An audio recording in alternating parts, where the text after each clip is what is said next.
I wanted to go over some rules, ground rules for a group, just so that way everyone feels comfortable. So the first is that this group is a welcoming place. It's a safe place. We're all here because we've experienced loss and we want to come to a group to support each other and find support. So it's a welcoming place. That being said, what's spoken in the group stays in the group. So, don't go out and talk about whatever to anyone on the street. This is a safe place to talk. So, if you see me out and about on the streets, I might not walk up and say hi to you right away. Being a facilitator, I'm going to know all this information. So if you want to say hi, that's fine. If I see you and don't say hi first, don't be offended. It just is how it goes for all of our privacy, really. This is like an open group. It only meets once a month, or the first Monday of every month. So come when you can, and anyone else is welcome to come. And again, we'll kind of go over the rules then too a little bit, just to reinforce that it's a safe place, welcoming for everyone. If you can't make it, that's okay. We're going to hopefully be able to have the videos online for you to view, or if you have questions, you can always call ahead. Just as a general for the group is to listen to each other and not interrupt and overspeak, because everyone has something to say. Everyone has feelings. And in that listening, you might find growth. You might find that, oh, I relate to this person a lot, and you can validate that by saying that, or you can just listen and say, yep, that's where I am too. There'll be equal time to share, so if you feel like you really need to say something or you need to talk afterwards, you can always talk with me or one of these ladies over here, anyone that you feel comfortable with. I know that I'm not really someone you know or familiar with, but I'm always open to listen. With that being said, though, too, avoid giving advice to each other in the group. You might, this is what I've done to help, but not necessarily, you should do this, you should do this. This is what I found helpful, something in that nature. It is a support group, so we're here to support each other, but you don't want to be telling someone how to be feeling, just like you wouldn't want someone to tell you how to be feeling. So, thoughts and feelings are neither right nor wrong. They just are. It's just how you are. It's how you feel. So if you feel like you shouldn't be feeling a certain way, that's okay. You can feel however you need to during this time. A lot of the times people might not know really how they're supposed to be feeling or if it's normal, and grief is a really tricky thing to go through, and you're going to be feeling all kinds of different things all the time, and you might be crying in 1 minute and then 5 minutes later you're laughing and you don't know where it came from, but everything you're feeling, you're allowed to. Your story is true and not open to comparison. You might have similarities with other people, but everybody's story is unique and it's their own. So your grief is legitimate. So what you're feeling and everything that you're going through, it's yours. It's something you're experiencing, and you're allowed to feel all those things. And then your spirituality and belief system is yours and will be honored. And so don't feel like this isn't any kind of religious affiliation. If you have a certain belief, you're allowed to feel that way, and we will honor you in that. So, State of the Heart support groups, what we typically go off is it's called Understating Your Grief by Alan Wolfelt. It's a book. And so some of that will be off this, but some of it will also just be talking with each other and kind of going through this experience together. So, does everyone have this packet that I brought, and the information that Debbie had also? Mm-hmm. Okay. We'll go through this packet in a little bit, but if it's okay, would you guys like to share a little bit about why you're here and what brought you to the group, and maybe some of your expectations for the group?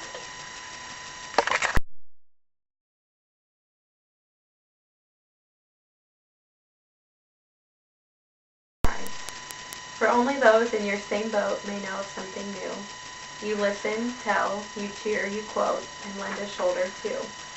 And sometimes someone strikes a note that helps you muddle through.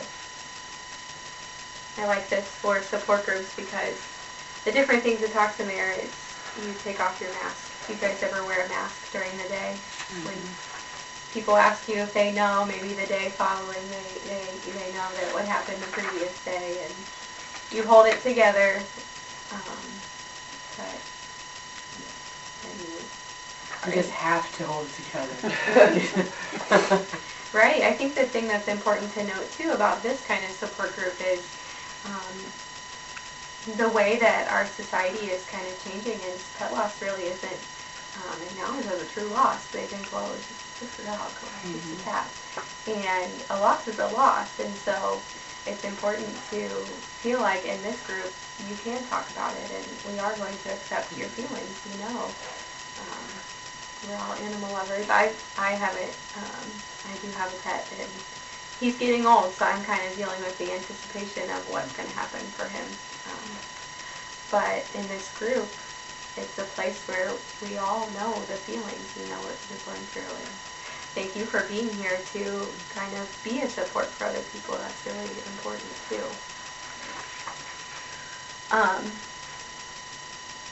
One of the things I wanted to kind of go over is this little checklist of just basic feelings that you might be going through. No two people will ever grieve the same way, even if they're grieving the same animal. You might have family members who, they don't have that same relationship with the dog that you did, or they don't have that same attachment. You had mentioned you had to be the only one to bring him here. And, you knew that. You had that relationship. You knew what was going on. So it would be natural for you to feel like no one really knows what you're going through. They don't understand that attachment. They don't understand that grief process for you. The second one is you have to feel it to heal it. And so you really have to let yourself feel this grief, feel this intense hurt in your heart as much as you want to try and block it out or shut it out. You have to feel it to let it kind of happen for you to go through this healing process. It says you don't get over it, you become reconciled to it. I really encourage that you don't get over it. You just adjust to your new life without your pet, without that animal there, your companion. People might say to you, oh, come on, it's time to get over it. Let's move on from this. And it's just is one of the most insensitive things you can ever say to someone, because you're not going to get over it. You're just going to get used to that pain. You're going to get used to it. And, the pain will become less intense as time goes on, and you'll have all those things. However, your life will never be the same without that dog, without the cat, without, your companion animal. It just won't. Just as someone comes into your life and is forever changed, it's the same way when someone leaves your life.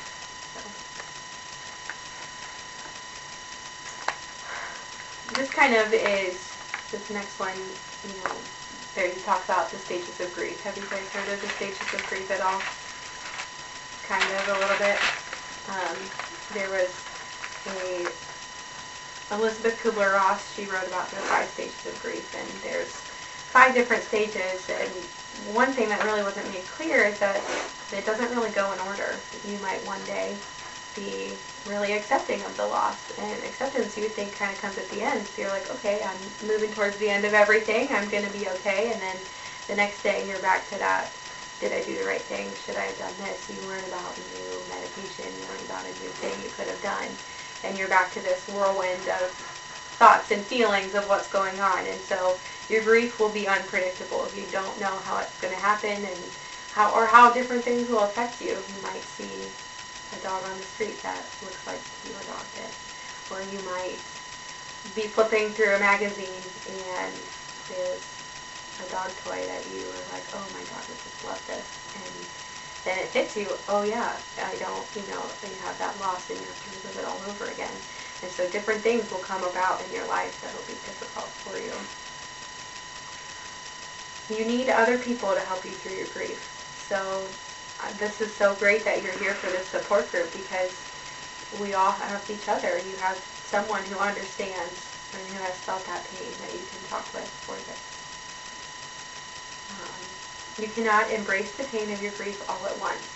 They call this dosing, where you might, in a day, let yourself really, really feel it. You might lay down with their bed or something like that, and you have that intense pain, that intense crying, that intense moment, and then you have to walk away from it and do something else, because you can't just continue to lay there and feel that hurt. Continuing to feel that way isn't good for you, but it allows you to experience that pain. It allows you to experience those emotions and have that release of feeling for you.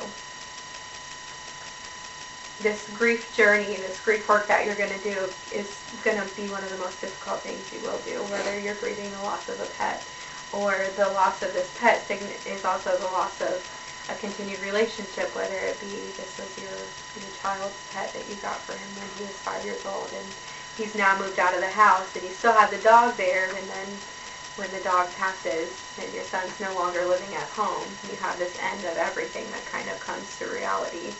And so you have all of these emotions that come with it, and you have to be patient with yourself, understanding that, it might not be good for a week, it might not be good for a month, it might not be good for a long while.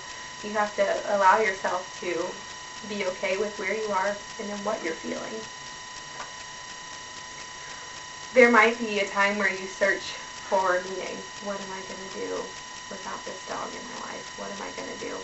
As a new sense of, I'm not a dog parent anymore, I'm not a cat parent anymore. I don't have that. What am I going to do when I get home? I don't have these responsibilities anymore. You have this new meaning, you search for it. And so to be open to that process and what you're going to be going through is something that's important. You might feel like you're going crazy. You might have times you're like, oh my gosh, I'm upset again. I'm crying for the 5th day in a row. Why can't I get over this? But feelings are right or wrong. They're neither. They are feelings. They are what they are. It says to be compassionate with yourself and surround yourself with people who will encourage you and allow you to talk about what you need to talk about. And if you have to repeat the same story 5 times, you need to repeat it 5 times. And, be with people who are like that. The people who in your life will say to you, come on, I don't want to hear this. I've heard this 10 times already. Those aren't people you should be talking to about your loss or your grief, because they don't want to hear it anymore. You want to surround yourself with people who are going to support you and who are going to listen and be that friend or be that person in your life who will say, I've heard this story 5 times, but I love hearing about your dog.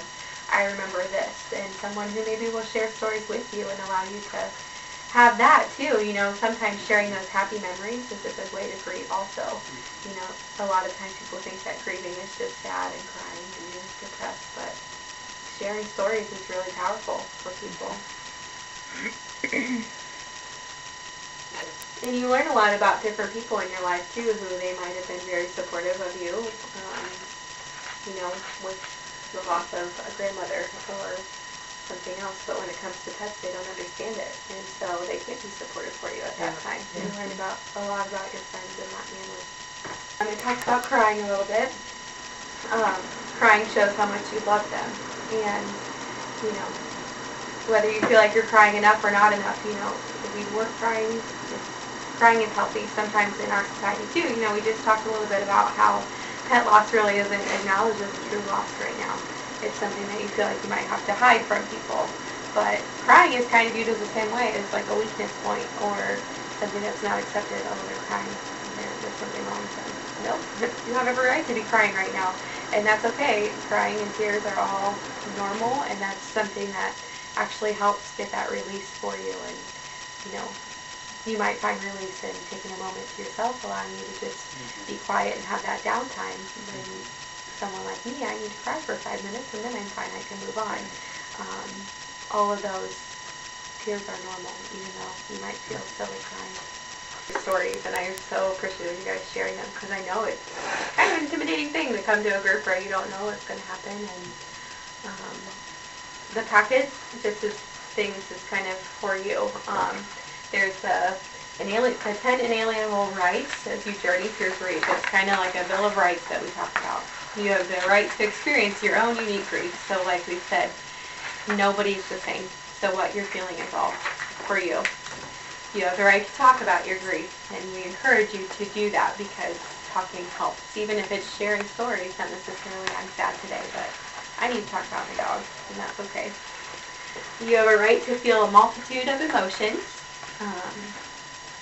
You might have happiness one day, or in the morning you wake up and it's really hard, and then by the end of the day you're doing okay. So that's wide variety of where you are. You have the right to be tolerant of your physical and emotional limits. One of the things that's difficult with grief is sometimes you might not be sleeping as well as you have been, especially if your dog's sleeping on your bed with you. Having that sense of protection gone, while you're sleeping, or you're used to, you might wake up panicked in the middle of the night, where's the dog, and then you have to go through that emotions again. And so knowing when enough is enough for you. You have the right to experience grief first, and what grief firsts are is when you might be doing fine, and it's been 2 years since you lost a dog, or a pet, or anything, and you see another dog that looks like what your dog did, or you hear the cat toy roll on the floor at someone else's house, and you're just overcome with emotion for that animal on that time, and that's a grief burst. You have the right to make use of a ritual, so maybe on your dog's birthday you used to make a cupcake for them, or you get a cheeseburger. That's what my dog gets on his birthday, is a cheeseburger, every other week. Just kidding. But you might do that. You might have a cake for the animal, or you might do something for them on a certain day. You have the right to embrace your spirituality and where you think the dog might be, whether they're in doggy heaven or somewhere else. You have the right to search for meaning and where your life's going to go without this animal, and what it's going to be like for the rest of the time. The back page is really copied poorly, I'm sorry. You have the right to treasure your memories and to really, really treasure them, and the good ones, the bad ones. Remember that time the dog ate your favorite pair of shoes, or sat and chewed up a blanket or something, all those good and bad times. You have every right to hold on to those and share them with everyone that you want to. And you have the right to move toward your grief and to heal. And so going through that healing process and moving forward and not just being, you're allowed to go forward, and just moving on isn't necessarily forgetting about the animal or moving past them, but you're honoring them by going through this process and moving towards them. The rest of these are just kind of inspirational things. There's books that are helpful just about grief and loss. And then Debbie also handed out this little thing here. Do we all want to read it together? I can read it if you want to look at it. I accept that grief has no expiration date. The tears I cry are not a sign of weakness, but a sign of pure heart. Yeah, that's what I'm reading. I'm still grieving because I'm still hurting, still missing, and still loving. Time heals, and I will learn to live with it, but it will be a new life. I will heal, and I will learn to rebuild myself around my loss. I will be whole again, but it will be a different me. I will accept that my friend is gone, but I will never forget.